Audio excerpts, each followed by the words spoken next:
L'Empire allemand, connu sous le nom de Second Reich, était l'un des empires les plus puissants du XIXe siècle, ainsi que l'un des grands empires qui s'est effondré après la Première Guerre mondiale.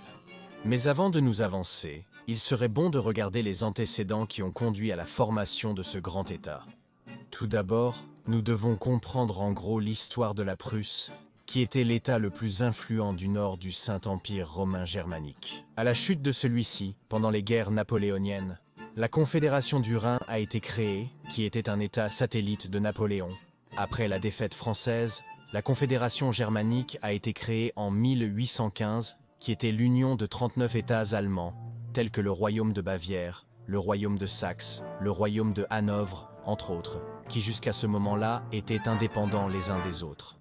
Les deux États les plus puissants seraient la Prusse et l'Autriche, et la Confédération elle-même resterait sous le mandat de la maison de ce dernier avec François-Joseph Ier comme empereur.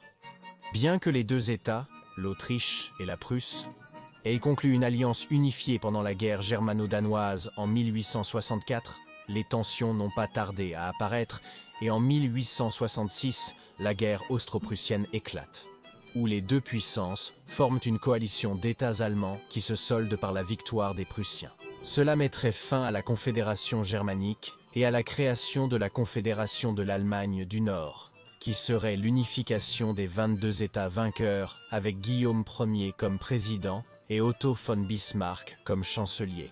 De plus, la Prusse confirmerait être l'axe autour duquel se ferait l'unification allemande, dont l'Autriche serait exclue. Mais l'étape finale de cette unification aurait lieu pendant la guerre franco-prussienne, entre 1870 et 1871, où après plusieurs tensions avec le Second Empire français, la guerre éclate, où la Prusse a été soutenue par les royaumes de Bade, de Bavière et de Wurtemberg. Au cours de cette guerre, où les alliés prussiens remportant la victoire, cela aboutirait à la création de l'Empire allemand, avec le roi de Prusse comme Kaiser ou empereur allemand, auquel les royaumes qui ont combattu du côté allemand se joindraient à l'Allemagne.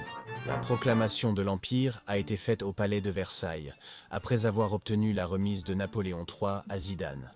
Cet événement, qui a représenté la chute du Deuxième Empire français, auquel s'ajoute l'annexion de l'Alsace et de la Lorraine, est considéré comme une grande humiliation pour les Français, qui perdaient peu à peu leur statut de puissance mondiale. La gestion du chancelier Bismarck, que beaucoup considèrent comme ayant plus d'influence sur la politique allemande que l'empereur lui-même, fait l'objet de débats. D'une part, il a été l'unificateur de l'Allemagne, et depuis la fondation de l'Empire, le miracle économique allemand a eu lieu, où le pays a connu une industrialisation rapide qui a transformé l'Allemagne en une puissance européenne. De plus, il a donné aux Allemands une certaine démocratie, car depuis 1871, tous les hommes allemands de plus de 25 ans pouvaient voter pour les membres du Reichstag ou Parlement allemand. Cependant, cela n'a pas été suffisant, car d'autre part, il a réprimé certaines minorités au récemment créé Parti social-démocrate des travailleurs, ainsi qu'au catholicisme, ce qui a commencé à générer certaines instabilités internes. Vers les années 1880, l'Empire allemand commencerait son expansion hors du territoire européen, ce qui faisait partie du plan de Bismarck pour donner à l'Allemagne le statut de puissance mondiale. Le premier territoire à coloniser serait, lors du partage de l'Afrique du sud-ouest allemande de 1884, l'actuelle Namibie. Ce qui a été relativement facile en raison de la faible population dans la région et qui a également été le territoire où le plus d'Allemands se sont installés en raison des mines de diamants et de cuivre. Quelques mois plus tard, le Togoland et le Cameroun allemand seraient fondés, aujourd'hui le Togo et le Cameroun respectivement, qui ont reçu le statut de protectorat. La même année, la Nouvelle-Guinée allemande serait colonisée en Océanie. Aujourd'hui, la partie nord de la Papouasie-Nouvelle-Guinée et d'autres îles comme la Micronésie, les îles Marshall et les Salomon, dont l'exploitation des ressources agricoles était assurée par la Compagnie allemande de Nouvelle-Guinée. Vers 1885, l'Allemagne acquérait l'Afrique orientale allemande, conquérant le sultanat de Zanzibar et le royaume de Banyarwanda. Le territoire de cette colonie s'étendait sur les actuelles Tanzanie, Burundi, Rwanda et une partie du Kenya. 1838 est appelée l'année des trois Kaisers car elle coïncide avec la mort de Guillaume Ier et celle de son fils et successeur Frédéric III, 99 jours après le début de son mandat, de sorte que le petit-fils de Guillaume Ier, Guillaume II d'Allemagne, assumerait le poste à l'âge de 29 ans, à partir de juin de la même année. Le jeune héritier Guillaume avait des divergences avec la politique de Bismarck. Il l'a donc renvoyé après 2 ans dans une tentative de légitimer à nouveau l'importance du trône impérial. Pendant sa retraite, Bismarck a commenté 20 ans après mon départ, tout sera fini, avec quoi le bon Otto nous lance un spoiler. Les expansions coloniales pendant le règne de Guillaume II continueraient. Entre 1898 et 1900, l'Allemagne obtiendrait les concessions de Kaohsiung et Tianjin en Chine, ainsi que la Samoa allemande en Océanie. La politique coloniale allemande a été dure, et cela se reflète dans le massacre des rebelles lors du soulèvement des Boxers, avec les autres puissances européennes, et le génocide des Hereros et des Namas en Afrique du Sud-Ouest allemande face à leur insurrection. En ce qui concerne la politique étrangère, Guillaume II a cherché à donner à l'Allemagne une place au soleil, c'est-à-dire à obtenir la suprématie par rapport aux autres puissances, en particulier par rapport au Royaume-Uni. Pour cela, il a renforcé la marine impériale, donnant ainsi le coup d'envoi à une course aux armements avec son oncle Édouard VII du Royaume-Uni, qui était le roi d'Angleterre à l'époque.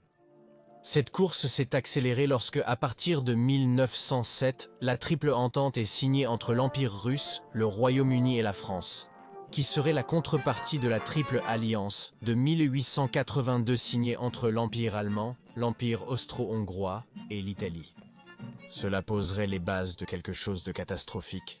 Oui, la Première Guerre mondiale.